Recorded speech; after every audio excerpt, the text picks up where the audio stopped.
Welcome back to another video, and in this video I'm going to showcase my third-party integration system that I built in Golang. What is a self-tracking application if we can't have automatic data fetching? If we have to type in everything manually, it very quickly becomes cumbersome. For example, I use a Fitbit smartwatch and that automatically tracks my sleep and my steps. So of course I want this data to be automatically fetched into the system so I don't have to type it in manually.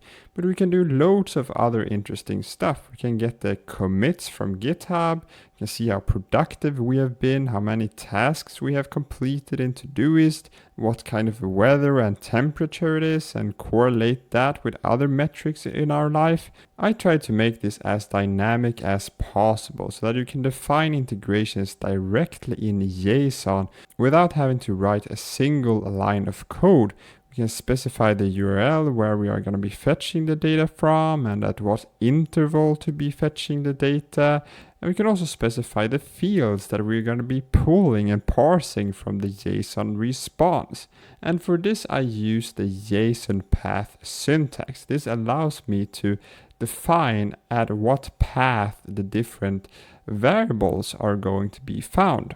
And then we can map those to the actual form questions that the user has set up in their system.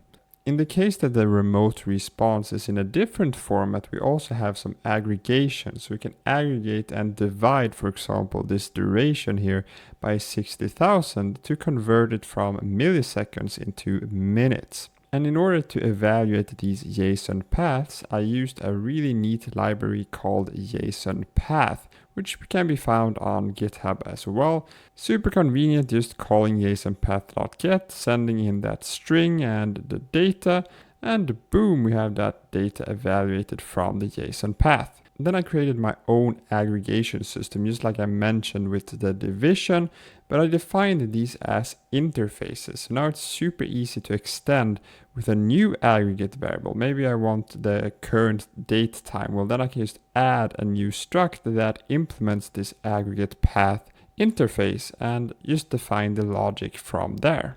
And some integrations also require more options. For example, the weather, we need to know the location at which we are going to be fetching the weather. So then we can define that in JSON as well, and it will generate the fields in the front end so the user can type in here the latitude and the longitude of the location. But how did I actually go about authenticating these integrations remotely?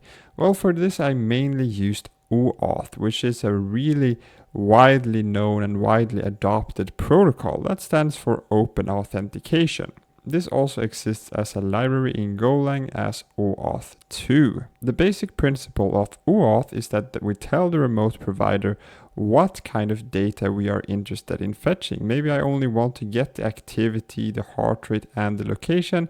Then I tell Fitbit that. I also send in my client ID, and boom, the user is then redirected to log in and accept that this data should be pulled from their account. And if they, fingers crossed, say yes, we have all of their data. No, but they get sent back to our server, but with also a code. And then we can use this code to actually generate the access token and the refresh token. And the access token will be used for all the subsequent API requests. When we are fetching the sleep data, we will be using this access token. But this access token is quite short-lived for security reasons. So for that we have the refresh token to be able to refresh the access token. And this OAuth2 library was such a blast to set up. All we have to do is send in the client ID, the client secret, the scopes, and all of the different URLs. So we can define this in JSON as well. We can define the authorization URL, the token URL for Fitbit or GitHub or anything that follows the OAuth standard. It's also super beautiful because we can create a new HTTP client with a token source. So we can send in the access token and the refresh token as a token source, and then OAuth2 will automatically handle authorizing all of our requests, but it will also handle refreshing our token when it has expired. So we get a lot of things for free. It's super convenient, this library, I must say. Now, how did I go about actually deciding at which time to be fetching this data?